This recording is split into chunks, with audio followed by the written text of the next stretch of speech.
Okay, sorry I'm late. I didn't get to watch the show until yesterday, and then I did the review, but something happened with the video and it didn't process correctly. I didn't want to do it over again yesterday, so I said, okay, let's just do it today. But anyway, I am here and I'm ready to talk about the haves and the have-nots. So let's get into it. So, after they finish beating Justin up really badly, the men that David sent, they tell him to leave Jeffrey alone. And he's like, yeah. I said, but of course you know he's not really going to do that. So over at David's house, David is getting ready to go out and he's going to go out driving. And Jeffrey's concerned and David's like, okay, well, your mother's not stupid. She knows the FBI is onto her. She's not going to do anything else. And David had put alarms on their cars anyway, so if anybody tried to mess with them, the alarm would go off and alert them. And so while Jeffrey and David are talking, Justin calls and he's like groaning, "Oh, I'm hurt. I'm hurt. Oh, why did you do this to me?" And he's trying to blame Jeffrey, and so and he's doing the most right now, and so David takes the phone. He's like, you know what? I sent those men over there, and you need to leave my son alone. Leave Jeffrey alone, and so that was it. But Jeffrey does call Justin back, and Justin, of course, he's being manipulative. Oh, I'm losing a lot of blood. Oh, well, call 911. That's what Jeffrey says, and he's like, oh, this is you let this happen to me. Oh, I don't want to call 911. I want to die. Even beat up and injured, Justin is still thinking, how can I use this to my advantage? So, Jeffrey gets off the phone with him. He calls 911 and gives the dispatcher Justin's address. So, now, over there and at the hotel, Catherine has finished using Broderick and Rocky, and that's really what she's doing because we know Rocky has no interest in her, and Broderick's just doing it to get to the money. So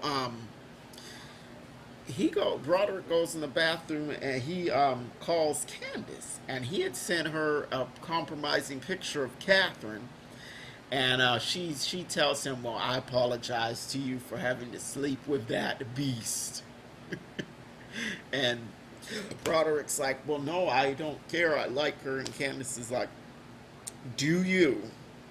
So he goes back out there in the room and he's just putting on the act for Catherine, and she's not buying it. She says, you're interested in my money and all of that. And when she leaves, Rocky is just sick. She reminds me of my mother. And when you look at it like that, that really would be disgusting.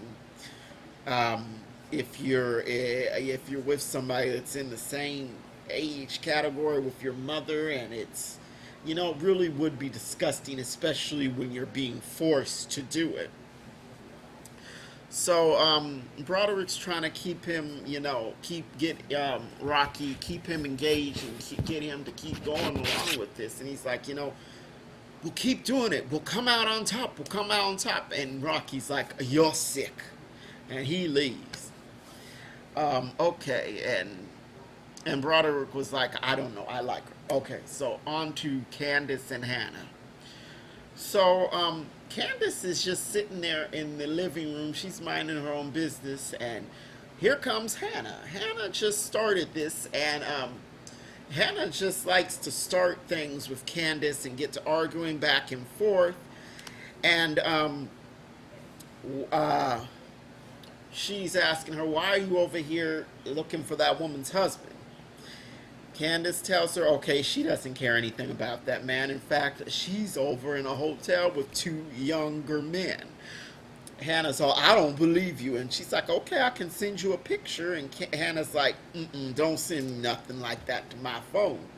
So the maid comes in and offers him something to drink. And of course, Candace has to be over the top. Do you have any expensive champagne? Hannah's like, don't you bring her a damn thing. So, um, Candace is trying to figure out why Hannah's there. She wants to know that. I mean, I guess it's only fair that she asks Hannah why she's there if Hannah asks her why she is there. And Hannah just pivots and she said, how do you know the president? How do you know the president?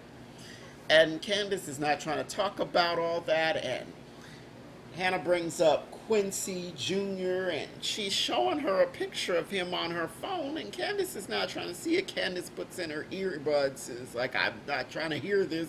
And I'm like, why are you doing this, Hannah? I mean, you're doing too much right now. There's no need to bring up all this stuff again and try to keep the same old arguments going. It just makes no sense. And so So that was it for them for now. And Hannah's just sitting on the arm of the sofa, just trying to, antagonize Candace. And Hannah was wrong here. So, over at the jail, this was all we saw of Wyatt in this episode. It was real brief. And he wants to leave, but George is saying, no, you got to talk to the grand jury. And of course, Wyatt's not going to do it. He says, I'm not going to do it without a fix. And George is so frustrated, like, that's not going to happen. And Wyatt just sticks to what he said. I'm not talking unless I get a fix. And George is like, fine. And he tells, I guess it's like a deputy DA or somebody, go find a doctor and, get just so he can get together and testify. And she's the deputy. She's like, that's risky. And George is like, just do it. Let's see what's next. Check my notes. Okay, so Jeffrey calls 911 back and talks to the dispatcher, and she says, oh, Justin called 911. And Jeffrey tries to find out where he was taken, and she can't tell him that, so Jeffrey just goes out to find him. So over at the hospital, Madison is come in, and of course he ends up with Justin as his charge. And so he goes in there, and Justin starts talking all this stuff. This will happen to you too. Don't love Jeffrey. This will happen to you too. So he's still being manipulative. And you know what? Madison's like, I'm not doing this. I'm not doing this. But the head nurse is giving him a difficult time. No, you need to do this. You need to do this. Madison is saying, this is the guy who attacked me. And the head nurse still being difficult. Well, the camera that was pointing to your car towards your car was not working. So we don't know that. And finally he gets through to him. And Jeffrey is coming into the hospital, and Madison tells him which room Justin is in, and he says, you know what, don't call me anymore. This is not a good idea. And Jeffrey's like, okay, done. And he goes in there with Justin, and Justin's all, the neighbors called for me. And Jeffrey's like, that's funny because I heard different. So Justin just lied about that, and I guess he thought it sounded more sympathetic that the neighbors called for him to get him help when he was lying on the floor bleeding. Okay, manipulative Justin. So of course he's going through the same motions. I mean, I love you, Jeffrey. I can't live without you. You're all that I have. And whiny, manipulative. And Jeffrey says, you need to see a psychiatrist. I've got somebody that you can talk to. And I'm like, Jeffrey, why are you directing him towards anybody at all, even a doctor? I mean, he doesn't even need to engage with a doctor because he's nuts. And, who knows what he would do to the doctor. Um, so he so Justin is insistent on him coming to on Jeffrey coming to his apartment. Please, just go look at it. Just go look at it. And so finally, Jeffrey relents, and he's like, "Okay, okay, go look at it." And when Jeffrey's leaving, Justin's, "I love you," and Jeffrey's like, "Yeah, yeah, yeah, I love you too." And you can tell Jeffrey doesn't mean it because the only person the only man that Jeffrey cares about is Wyatt, but Wyatt does not want him, so he uses other men. So that's why he's keeping a connection to Justin because he can use him for carnal reasons. So he goes back out there and he's trying to talk to Madison, and Madison's like, yeah, whatever. Jeffrey's like, okay, well, I'll see you at my dad's house, and yeah, and Madison's like, yeah, I'm gonna get a replacement to look after your dad. So Madison don't want nothing to do with Jeffrey now, and Jeffrey's got the nerve enough to look like he's offended or something, and I'm like, come on now, Jeffrey, you were really rude to Madison, and you had no right to talk to him like you did when he was only trying to talk sense to you, but whatever. So we get a scene with Benny and Mitch, and they're at the old Crier house, which burned down. They don't have the new address, and they're trying to find it. Benny can't get a hold of Candace or Hannah, and and Mitch ends up telling him about Candace being with the president, and Benny's like, "You lying? No." And Mitch is like, "I don't know, your sister's gonna end up being gonna get first lady." And Benny's like, "Nah." He's just like, he doesn't believe it. And then Benny wants Mitch to call his family. Well, call them and find out where the Cries are at. And Mitch doesn't want to do it. And Benny he keeps putting pressure on Mitch to engage with his family. And Mitch just doesn't want to engage with his family. He's trying to do better. He's trying to do right. And Benny just should not keep putting him in that position. But Mitch goes on and calls his family. And so we'll see if they get the address. And I'll probably see next episode if they get the address and are able to go over there. So over at Veronica's, the FBI is staking out her house, and they're out in plain view. So she goes over and she's like, she's being her usual self, and like, well, it would be much better you get much better surveillance inside. And they're like, we don't know him. No, ma'am. And they're just trying to be like, we're not doing anything. We're just sitting here. And one of them didn't even say anything. He just sat there. But the one in the driver's seat was like, mum's the word. We're not doing anything. We're just sitting here.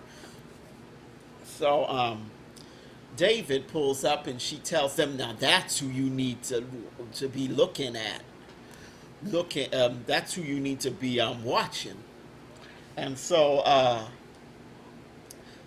David wants to talk, so they go inside, and so Veronica, she's still angry that he hit her, and he tells her about, you sent Erica to me, you did all this stuff to me, and at first it sounds like he's there to just like go over everything that she did to him. But then he comes out, I want to take you to dinner. I want to apologize. I never should have let you go. And she's like, I don't trust you. I don't trust you. And of course, she has reason not to trust him because he called her up and said, I'm going to kill you. So he's trying to convince her that he wants to get back together. And she's like, get out, get out. And he's leaving, and she's still saying, get out. And so when he leaves, she looks like she's a little bit confused about what to believe. Maybe she's like, okay, well, seems like she's thinking, well, maybe he's serious, but wait, I can't trust that. So he might actually get over on her. So let's get to the best part, the very best part. So Jim comes back to the house, and Hannah's about to tell him, if you ever come after my son, and he cuts her off. He's like, what are you gonna do? What are you gonna do? And he's just not taking Hannah seriously. He's being smart, and then he took it to the ultimate. He was taking Hannah to the foot of the cross. He's like, you a bitch, you a trifling bitch, both of you. And I'm like, okay, now that's deadly strike number one. When you're talking to a black woman, like, you call her a bitch. Strike two, you talk to her in a tone like an ebonics like tone. You're mocking like a hood tone. Ooh, you a bitch and all that. That was strike two. Strike three was when he threatened to come after all of them. There are gonna be three more stabbings, and she's like, "You ain't gonna come after my kids." And so he keeps mocking her, and she's taking off her earrings, and he doesn't see that that's a warning sign. He's supposed to be, oh, I'm big bad Jim Cryer. He's not seeing the warning signs, and so Hannah just hollers up, bam, and Candace jumps on his back and take him down to the floor. It's just an all-out brawl, and that's how it went off. And I cannot wait until the next episode to see what happens. I can't wait. So that was the haves and the have-nots. As always, thank you for watching. Like and subscribe and leave a comment if you want to, and I will see you the next time. Bye.